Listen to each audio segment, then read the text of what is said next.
अगर हम कहें कि कोई भी व्यक्ति बुरा नहीं होता है तो क्या आप विश्वास कर सकते हैं? हर किसी के जीवन में बहुत से लोग मिलते हैं।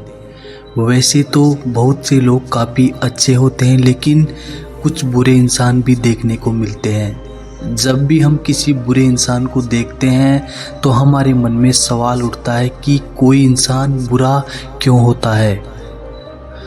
आखिर ऐसा क्यों होता है कि कुछ इंसान अच्छे होते हैं तो वहीं कुछ इंसान बुरे होते हैं? क्यों सभी लोग एक समान नहीं होते? हमें लगता है कि ईश्वर ही किसी को अच्छा और किसी को बुरा बनाता है।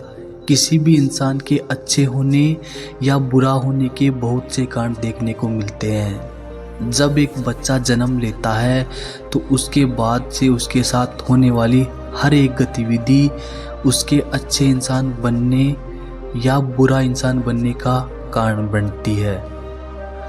तो आइए दोस्तों, महात्मा बुद्ध की एक छोटी सी कहानी सुनते हैं और जानते हैं कि क्या एक बुरे व्यक्ति के मन को बदला जा सकता है। आप इस कहानी में ध्यान मग्न हो जाएं, उससे पहले हमारे चैनल को सब्सक्राइब ज़रूर कर लें। दोस्तों, जिस तरह आपको हमारी कहानी सुनने से मोटिवेशन मिलता है, ठीक उसी तरह आपका हमारे चैनल को सब्सक्राइब करना और वीडियो को लाइक करना हमें मोटिवेट करता है। तो आइए कहानी शुरू करते हैं। प्राचीन काल की बात है। मगध देश की जनता में आतंक छाया हुआ था।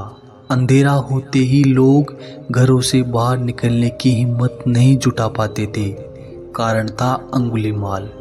अंगुलीमाल एक खूंखार डाकू था जो मगध देश के जंगल में रहता था।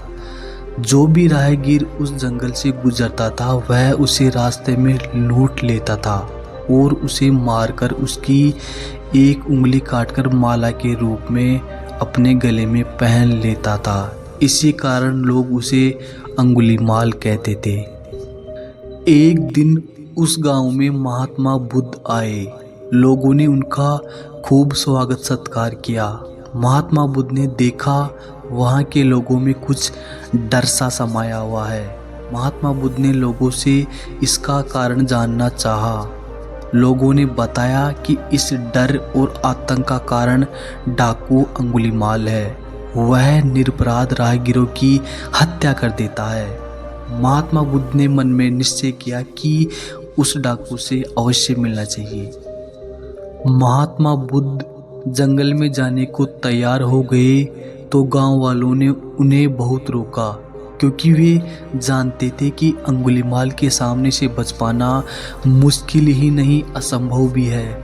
लेकिन बुद्ध अत्यंत शांत भाव से जंगल में चले जा रहे थे।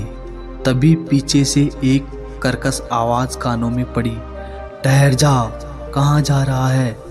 बुद्ध ऐसे चलते रहे मानो कुछ सुना ही नहीं। पीछे से और जोर से आवाज आई, मैं कहता हूँ ठहर जा।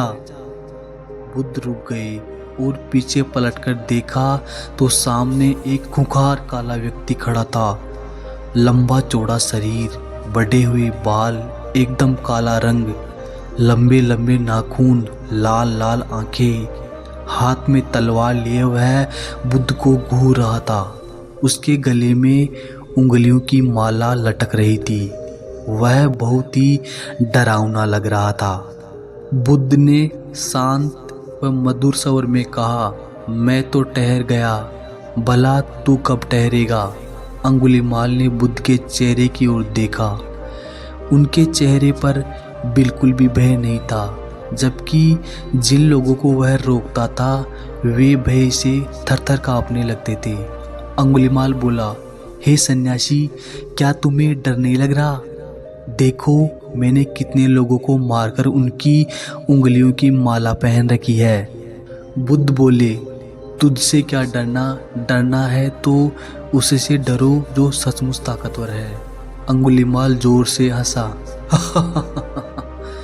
हे साधु, तुम समझते हो कि मैं ताकतवर नहीं हूँ?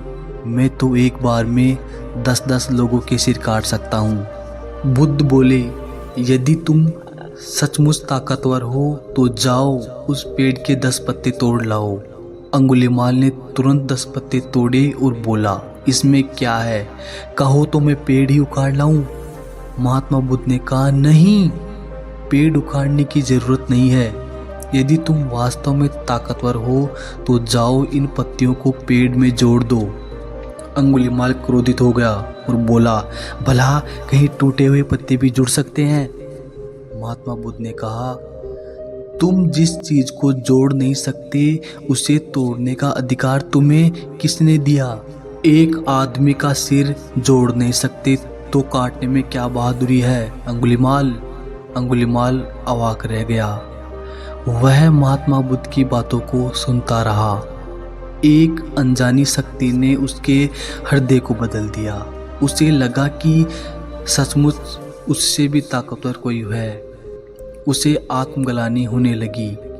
वह महात्मा बुद्ध के चरणों में गिर पड़ा और बोला, हे महात्मन, मुझे क्षमा कर दीजिए, मैं भटक गया था। आप मुझे अपनी शरण में ले लीजिए। भगवान बुद्ध ने उसे अपनी शरण में ले लिया और अपना शिष्य बना लिया।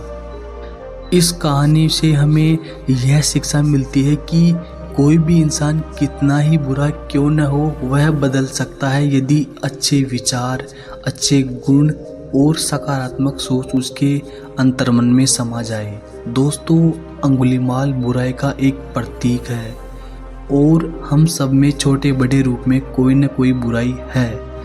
ज़रूरत इस बात की है कि हम अपने अंदर की बुराइयों को पहचानें और उन्हें ख़त्म करने का प्रयास करें। तो दोस्तों, कैसी लगी हमारी कहानी? कमेंट सेक्शन में कमेंट करके ज़रूर बताएं।